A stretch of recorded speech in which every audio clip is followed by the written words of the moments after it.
Crop Talk on Market Journal is supported by Nebraska's soybean farmers and their checkoff. Well, as producers look to get their soybeans planted this year, they may also be looking ahead for ways to protect their newly planted crop. Soybean Gall Midge has been an increasing threat to soybeans in Nebraska.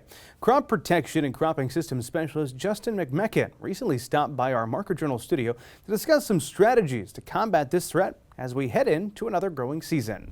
Let's talk about this. It's a bit of a pain for soybean growers, not just in Nebraska, but across the Midwest.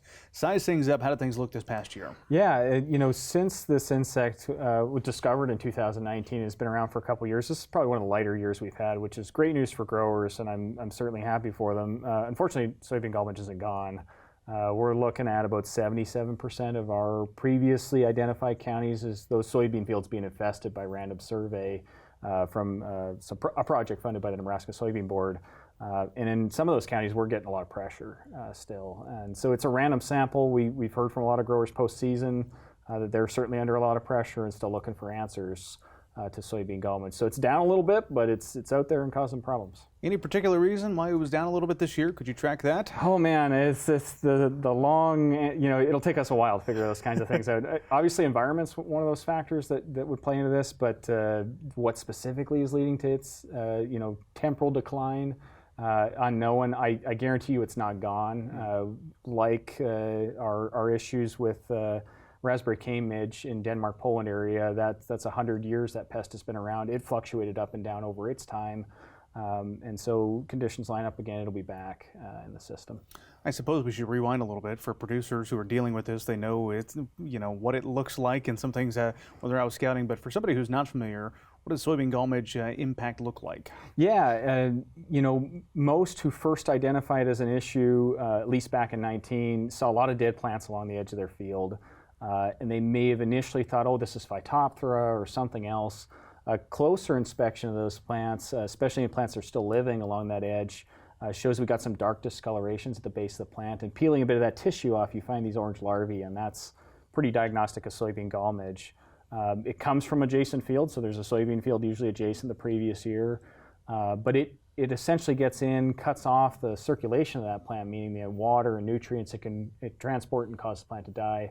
And that can happen really fast, 21 days after first adult activity. And all of our research sites, that was pretty typical this past year. Yeah, spent some time at the combine this year. It's nasty when you see it. Particularly, we had fields next to corn, and when you saw it, it was prevalent there. That's for sure. Yeah. Yep. Let's talk about 2023. Anything you're looking ahead to and worried about as we kind of gear up for the next planting season? Yeah, I'm always nervous for what soybean gall midge is going to do each year as it emerges the following spring. And certainly, we left the season with some pretty significant larval populations. So the anticipation is that we'll see it again. How bad it's going to be in that particular system depends on what type of environment we see in the spring. And obviously growers are shifting a lot of varieties, and I think that was the initial kind of outbreak was some pretty susceptible varieties, and there's work going on in that space too.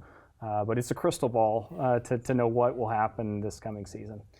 As we're going through the season, are there particular things that producers should be looking for to know if this is impacting their fields? Yeah, so the first thing, if a grower is at all concerned or identifies that their counties have soybean gall midge in it through soybeangallmidge.org, the website where we host a lot of that information, is to join that alert network. And that puts them in contact with some information that's pretty useful for when and where to scout.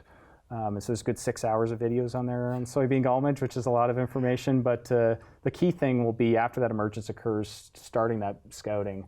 For those that don't know they have it, late July or mid-July even is a good time to look for this insect. And there's a lot of key features in the landscape that are useful for finding it when it's in a lower population, dense vegetation along field borders. And then we have some other hosts like sweet clover that's pretty important to look for those to know if it's in the area. Okay, so we've got 6 hours of video people can go watch on one of these snowy days during the winter. Sure. You also have an upcoming kind of educational webinar, I'll call it. That's on the 27th of February. What's going on there? Yeah, it's the continuation of those 6 hours that we've put together. So we've held this twice with good participation, about 400 people attending across a lot of different states, even outside of where soybean gall midge is found. And what we're providing them is an update on what we've learned on soybean gall midge. So we think we've done enough to talk about the biology and ecology, and we'll do some research updates on that that's important to management. but we'll be focusing on what we specifically learned this past season relevant to what might be coming the next season. And there are a lot of tactics that are frustrating for growers, but I think understanding what we're seeing from those, even though they're frustrating, is useful to making a management plan for something that we don't know a lot about yet. If somebody wants to join those 400 others that are attending those, what's the website to do so and get registered? Yeah, soybeangallmidge.org. You click on that website, one of the first things you're going to see is click here to register for the event. We're putting together our speaker list, which is basically everybody that's working in soybean gall midge within the land-grant university. So we have Nebraska, myself, Tom Hunt and Bob Wright, and then in Iowa, Aaron Hodgins, Bruce Potter, Bob Cook in Minnesota, and Adam Varenhorst in South Dakota. And that really encompasses the region where we have a lot of issues. So people may hear from me throughout the season, but hearing from those individuals directly would be really important. There's also question and answer periods in there where they can ask things maybe we're not thinking of. So it's a good event to attend if you have any concerns or have a problem with soybean gall midge. You said that the soybean checkoff here in the state is helping out with this. What help has the Nebraska Soybean Board, how have they helped, I guess, fund your research in this? They've done a lot. We would be a pretty silent group right now without their support. So we have planting date studies that are funded through them, looking at seed treatments as well. That survey that I mentioned is funded by the Nebraska Soybean Board. Mowing field ditches, edges, looking at ways of reducing it through cultural control practices. They've looked at disease interactions. The list is really long. I could spend quite a bit of time talking about it. And they also fund work through North Central Soybean Research Program, critical to new identification. So they're an instrumental funding source to allow us to do a lot of what we talk about in our research. Justin, final word is yours. What else do you want to add on soybean gall midge? Join that event. That's going to be the way for people to keep up to date and sign up for that network if you have any concerns. That's the way for us to push information.